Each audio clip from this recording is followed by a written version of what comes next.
Congratulations again to your Western Conference Finals MVP, your regular season MVP, Shai Gilgeous-Alexander. Here he is with Lisa Sullivan. Shai, just knowing what that trophy stands for, what does it mean to you to now own one?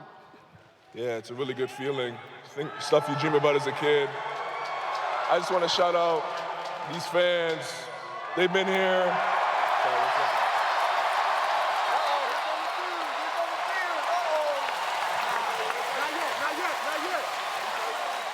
A couple years I got here, there's some really dark times in this arena, not fun times, and these fans have been beside through thick and thin, so we appreciate them first and foremost.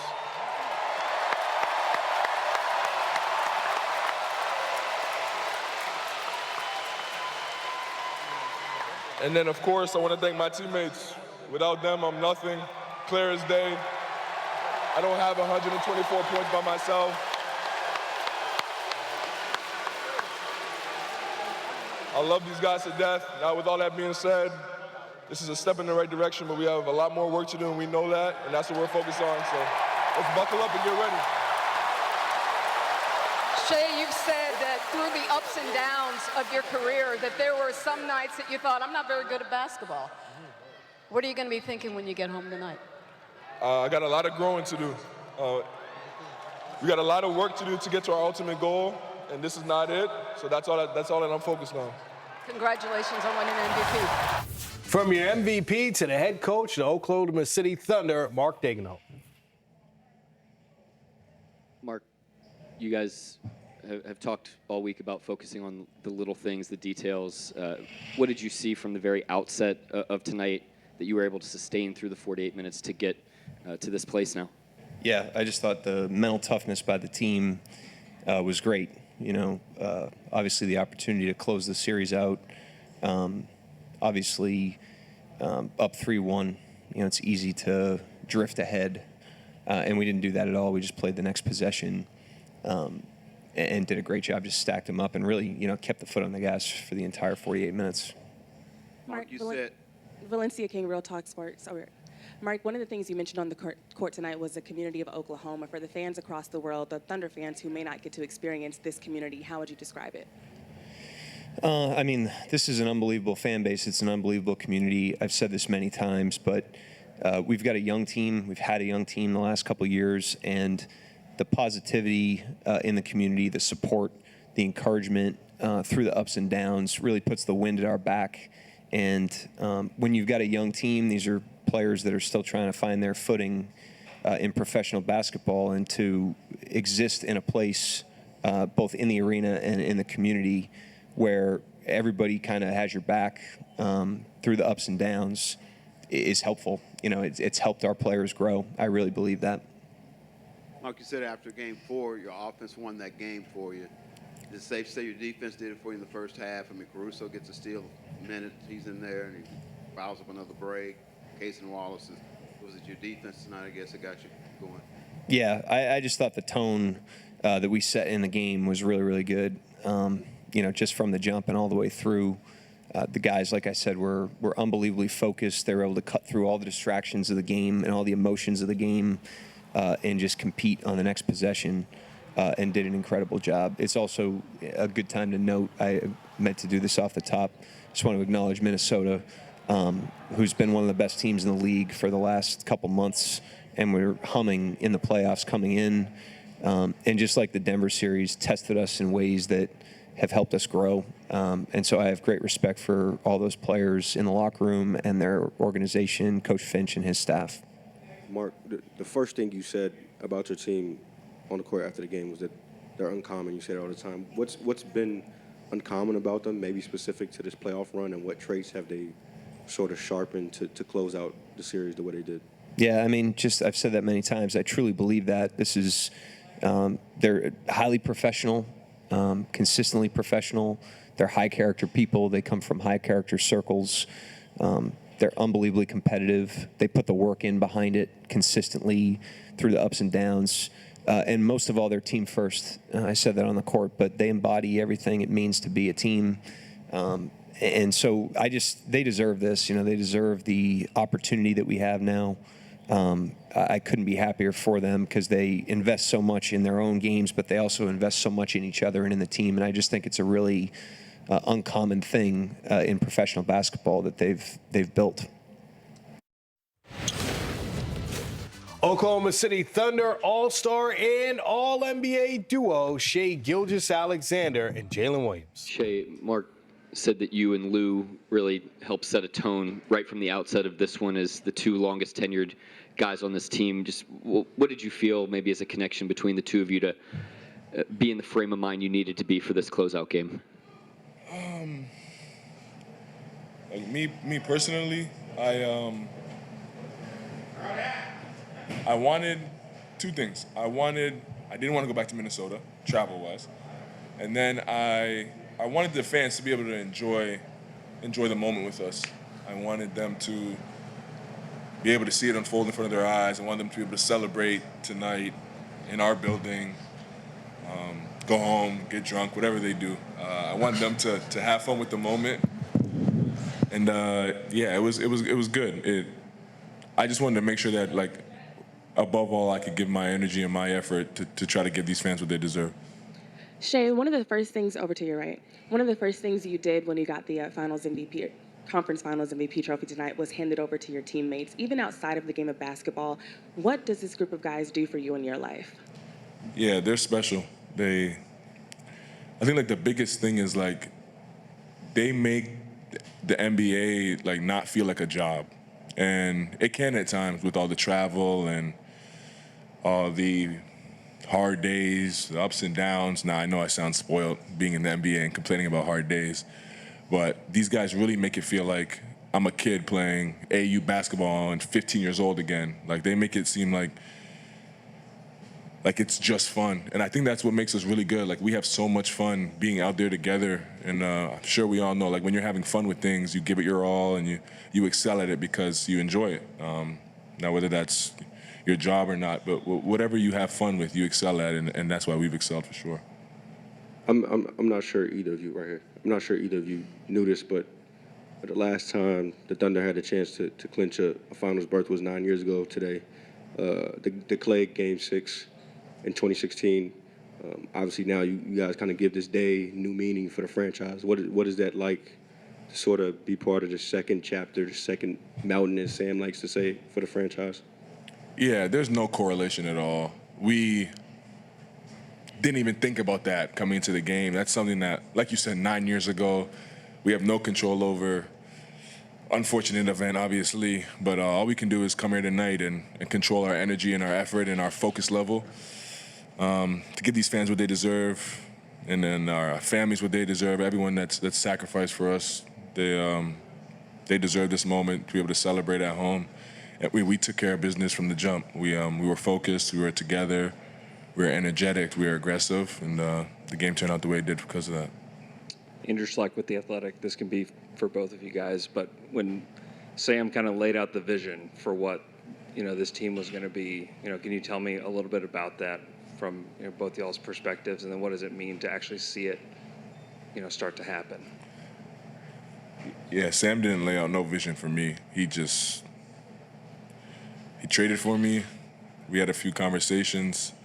I realized he knows what he's doing very quickly. And then I just trusted him and controlled what I can control. And as you guys can see, he's done a great job of doing his job and has turned things around here very quickly. But yeah, I think it speaks to the tone that he set across the organization. He controls what he can control, and we do that all the way down the ladder, and I think that's why we've been able to have success so quickly. This question is for both of you guys. Knowing that you have 4 more wins to get, what's the journey been like from you guys from the Dallas series until now? What lessons did you guys learn from that, and how did you guys apply that to this year and getting to where you guys are now? We just have more experience, more games under our belt, more ups and downs through a season. Just looking back at the last year, a lot of us had never been in that situation except for maybe like 2 of us. So we just have more experience. We've seen a lot more things. Most importantly, we've been able to grow through the experiences and not get stagnant. And I think that's why we're getting a lot of the great results that we are right now. Shai, I know you said hello to a lot of family and friends, but right after or before the ceremony, you went over and saw your wife and your son. What did that moment mean? I think the best thing about that moment is that he has no clue what's going on, and he's just happy to see me. Like, you get caught up in life in general, you get caught up in so many things that like don't actually matter, and that's the biggest thing with having my son in the past year. Like, he's put on the forefront. Like, he's showed me everything that actually matters in life, and he reminds me of that every day I wake up, every day he wakes me up, every day he cries and wakes me up in the middle of my sleep. Like, he's amazing. He'll see this one day, I guess, but yeah, he puts everything into perspective for sure. Can I ask both of you there at the end of the game, as the starters were on the bench, you guys were sitting by each other. I don't know what the conversation was like, but what was that like to sort of find the two of you sitting by each other watching this game and realizing the next step was an NBA Finals? Yeah. Honestly, we're always together, so the conversation wasn't much different than it always is. Obviously, happy for the moment, but like, this isn't our goal. This isn't the end of the road. There was no like special conversation. It was just, let's keep getting better. One more series to try to go in. Justin Pavone, Clutch Points. Shai, I noticed you had a moment briefly after the trophy ceremony with Kendrick Perkins. Last time Thunder made the finals, he was part of that team. Also, 2008 champion. What was that conversation like with Kendrick? He just said he was proud of me. Told me to keep going. I said I appreciate it. Yeah, that was pretty much it. Nothing long, just nice, short and sweet. Jalen, when it became a reality that you're going to the finals, how did it hit you? Did you have a moment? I'm sure it's something you dreamed about. It feels very surreal. I know that's like a pretty typical word that people say, but that is what I'm feeling. Like, I haven't really been able to like wrap my head around it. I think just from like this being my third year, it kind of happened pretty fast. So I'm like trying to like put all of it into perspective. Like, my brother got into the NBA this year, and like his first year is already done. Like, so there's a lot of like other things that go on that make me think like how fast and how blessed I am to like get to the point that I'm at now and who I'm getting to the finals with. So that went more into my mind just about how lucky I am and how like special this moment is. Do you reflect on your journey much, coming from unheralded in Santa Clara and to being here now? Yeah, I try not to forget it, just because obviously that's a long way. A long way is a long time from now already. But yeah, I try and keep it in the back of my mind just as a reminder of the progress that I made, and again, just how blessed I am to kind of get to where I'm at. Jalen, you've stepped into this role alongside, right next to you, right behind, however you want to term it, Shai, the guy sitting next to you. And since Game 7 of last series, your numbers have been pretty incredible. You had some ups and downs before then. What did you find in yourself sort of in these biggest moments where now you say, oh yeah, I'm ready to do it on the biggest stage that there is in the NBA Finals, show up consistently, because you have been? I think you kind of said it, just life is ups and downs. Same thing with basketball. I know I put the work in to be good in those moments.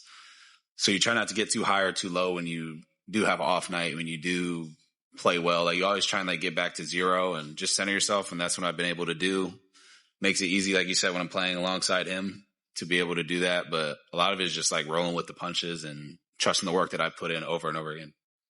Shai, how much do you reflect on the 22-24 win seasons you had and where you were then, and now you're the MVP of the season, you're the MVP of the Western Conference Finals? I mean, you reflected all on those tough years?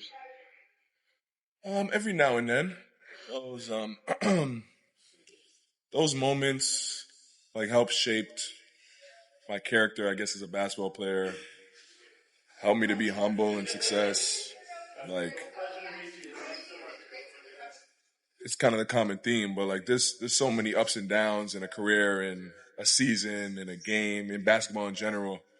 And those experiences, those hard times have just shown me, like, you stay humble, you persevere, you can turn things around, you do the right things. And I always, whenever I get too emotional or too ahead of myself, I channel back into those memories just because they keep me grounded. And I guess where it all started. Did it help at all? You did have a 44-win season, the bubble season. He went to the playoffs, your true rookie season with the Clippers. Did that help you kind of get through that and then maybe say, hey, you can get to this point? Say again, sorry? Did it help the fact you had some winning seasons, like the 44-win season, the bubble season, and even your rookie season you went to with the Clippers? Yeah, absolutely. Those 2 years, I had, like, the guys on those teams were like real NBA veterans and guys that it kind of showed me in certain ways what it's going to take to excel in this league. And that you can't recreate, or you can't like reteach. It's just an experience and you go through it. And I was blessed to be on those teams with guys like that. So yeah, those years definitely helped for sure. Shai, Mark said he thought that the first half in particular was pretty close to the best this team can play. What stood out to you about your team's performance and your performance in that half? Yeah, the way we got stops. I don't know how many they had at half, but it was very few. And we did a great job of just – it almost seemed like we did everything we were supposed to do defensively. Like, we made it tough on our guys we were supposed to make it tough on. And then from there – it felt like it was tough on everybody, but – we were clicking on all cylinders as far as what their tendencies are, what our game plan is, how we want to impact the game, how we want to impact the ball. And then from there, we were able to just run and have fun and be ourselves offensively. It always starts with defense for us, and we were pretty good, really good on that end in the first half for sure. This is for either of you guys. Throughout the regular season, you guys ran away with the Western Conference and, with 68 wins, all the double-digit wins and everything else. Was there a point throughout the regular season where you guys figured out you were as good as the record said you were? The playoffs. I think I don't even remember the regular season, bro. Honestly, the playoffs are like a good challenge, especially like the first round, because you can kind of like the regular season doesn't really matter. And I think we did a really good job of like that was our test. And then obviously last season or last series with Denver, same kind of thing. Like when we're put up against adversity that you don't really have during the regular season, and it's like do or die moments, I think that's where we kind of grew up as a team. I think that last series was big for us. Just obviously a lot of us, that was our first Game 7, getting over the hump of the second round. I think that was big for us. Some people felt that 2012 bunch that went to the finals was kind of happy to just be there, whether that's right or wrong. You kind of get the sense watching you guys play and talk afterwards that you realize there's unfinished business. Yeah, I said it before. Like, this isn't our goal.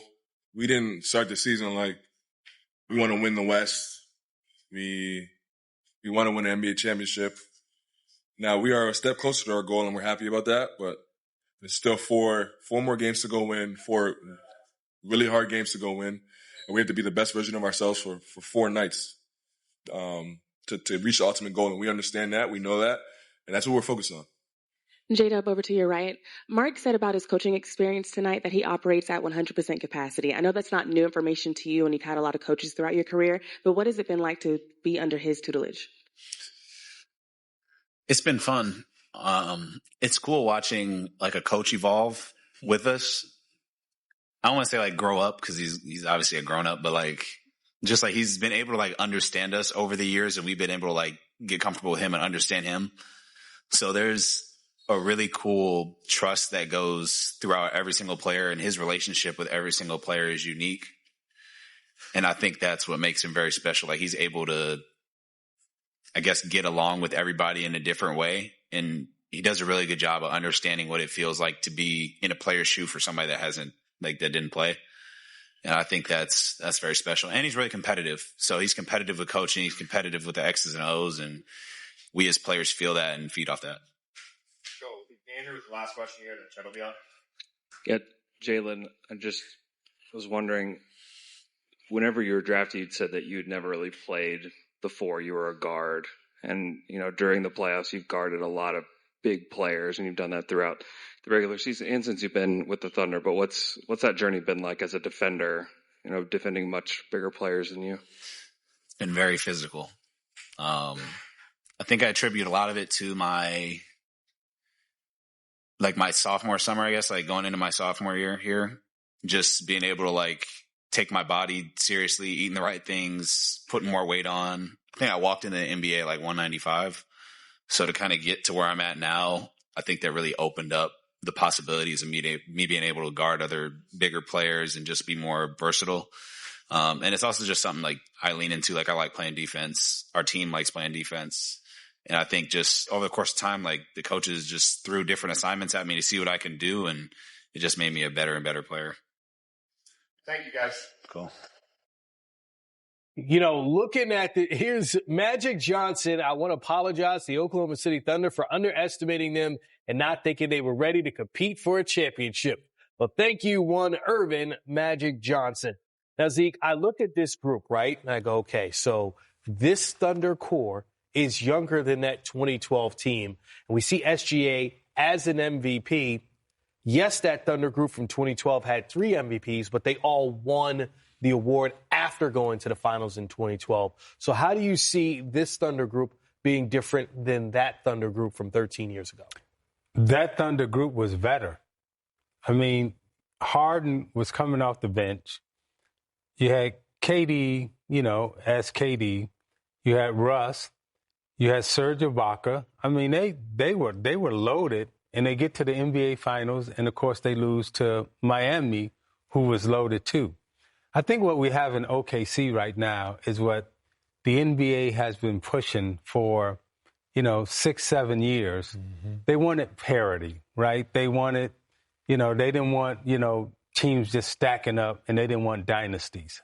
But this OKC team, talent-wise, they're going to get to the finals, and, they got a good chance of winning. But let's not be foolish and say, okay, KD, Harden, Westbrook, Serge Ibaka, they get to the finals and they lose to LeBron James, Dwayne Wade, Chris Bosh. Mm-hmm. These ain't these kind of teams. Okay, they ain't in the same league. But congratulations, you're there, you get into the finals, you'll win it.